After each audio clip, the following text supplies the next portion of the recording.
Now, Donald Trump's decision to hold back half of a $125 million aid instalment to the UN Relief Agency for the Palestinians has angered many in the Middle East and at the United Nations, with one former UN humanitarian chief claiming the move will have devastating consequences for vulnerable Palestinian refugees across the Middle East. So why has he done it? Well, at the beginning of the month, President Trump took to Twitter, for a change, to complain we pay the Palestinians hundreds of millions of dollars a year and get no appreciation or respect.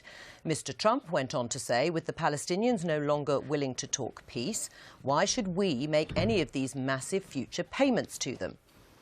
Speaking earlier this week, US State Department spokesman Heather Nauert called for more countries to give money to the UN Palestinian Relief Agency. This is not aimed at punishing anyone.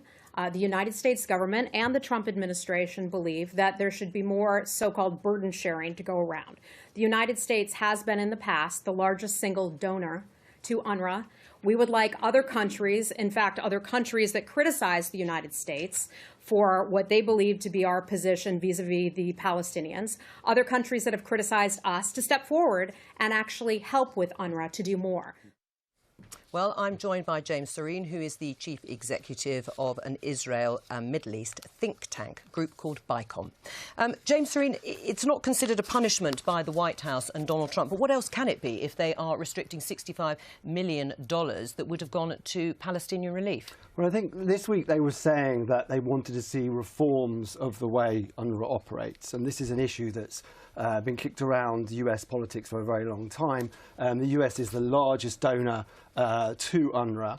And UNRWA is a very puzzling organisation, which I think it's worth just reflecting on what exactly it does. And it's the United Nations Relief and Works Agency for Palestinians. For Palestinian refugees. So it's the only agency in the world that exists exclusively for one group of refugees, whereas the UNHCR deals with refugees all around the world, and they're potentially trying to resettle, rehabilitate, etc. refugees. The UNRWA, its prime sole purpose is actually to perpetuate a refugee problem. It's the only refugee organisation that allows you to inherit refugee status almost as a hereditary title. Right. What do you say to that? Is that really what it's set up to do, to try and perpetuate a refugee problem in the sort of Palestinian territories? No, I think that's to look at the symptom rather than the cause. I mean, it's absolutely true that it exists specifically for Palestinians and it has gone on for 70 years.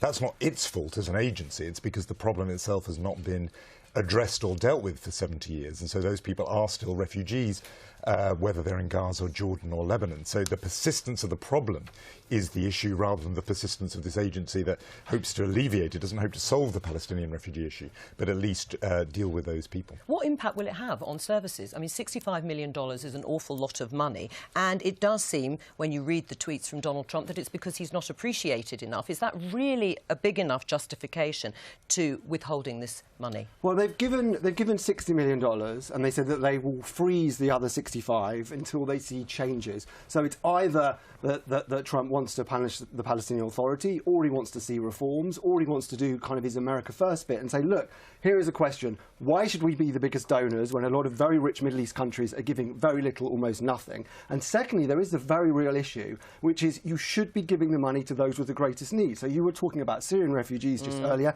We need to make sure, you know, British taxpayers' cash goes to those refugees. And there are very real questions about why, for instance, a Jordanian citizen who is the great-grandson of a Palestinian refugee who is a Jordanian citizen receiving Jordanian services, why should the British taxpayer be paying for their health and education? These are very real questions. Well, let's talk about the money that Donald Trump has actually withheld. It is true, as James says, that they are the biggest donor to the Palestinians. In 2016, they gave more than double what the EU contributed. So why should the US carry most of that financial burden? Well, no, I would have no problem with other people giving to this agency, including particularly the Gulf states who are very rich and others. But the United States is often the largest single donor to a whole range of UN bodies. And if you have an issue with that, then reform it and deal with those agencies. Do not make victims of the poorest people in this situation who actually have nothing to do with it. So if there's a lack of progress in the peace process, that's not the fault of a child who needs a school or a doctor in Gaza. And instead, you're making the suffering of those people much, much worse.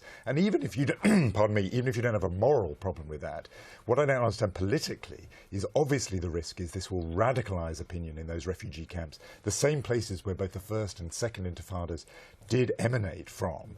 You are actually all but guaranteeing more hardship, more suffering, and therefore more radicalisation. Do you accept that that might be the risk? Well, those are very real issues, but I think at the same time, it's a very bloated organisation. It has more than 30,000 staff, it has more than $1 billion in its budget, and it doesn't just provide health and education. It does lots of things like support, microfinance, other bits of training, which there are very real issues. Why does it still do them? You know, you need to put the money at those with greatest need. But I do recognise Jonathan, you know, rightly raises those points. Right. Do you agree that there will be Palestinians who will suffer as a result of this money being withheld? Well, I think at the moment they've given the 60 million. There are other countries that potentially will step up to the plate. That's what the US wants to do. So I don't think it's the intention of the US to see suffering. And even the Israelis are also saying that, you know, they would be concerned if there was to be radicalisation and suffering. Right. And they're also wanting to hear. This was not a move Israelis ever pushed for, I think, because they understood that you needed this agency actually from their self-interest, just as you need the Palestinian Authority to actually maintain life in those places. Right. Although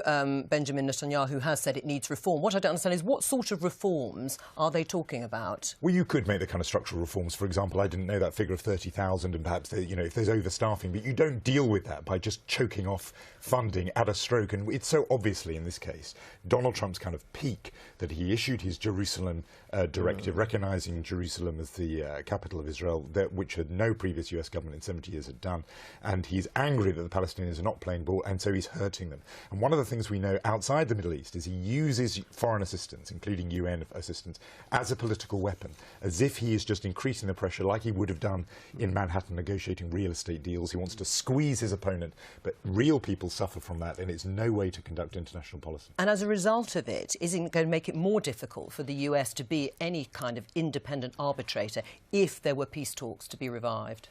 Well, I mean, Trump has clearly made clear what his strategy is going to be. He's trying to rattle the cage, and he is trying to shake up these kind of decades-long firmaments in the Israeli-Palestinian conflict. But what will it do to the peace process? Shake them around. I mean, you know, there isn't a peace process at the moment. The Palestinians are saying they're not talking to the US, but at the same time, you know, from the US perspective, they've been kicking this can down the road for decades. You know, UNWRA and the Palestinian refugees, Jerusalem, and for some of those people who are very pro-Israel and others just think, you know, let's just face reality. It's part of this letting Trump be Trump and basically shake things up, which they believe actually, you know, might force, you know, for instance, the Palestinian Authority. There's a very big question here. The Americans have been pushing the Palestinian Authority to stop giving support to the terrorists in prisons and their families. $350 million the Palestinian Authority gives to them. Maybe he's trying to shake them up and say, look, show your priorities. If you're worried about kids and vaccinations in schools, redirect some of that money. James Sorin, thank you for coming in.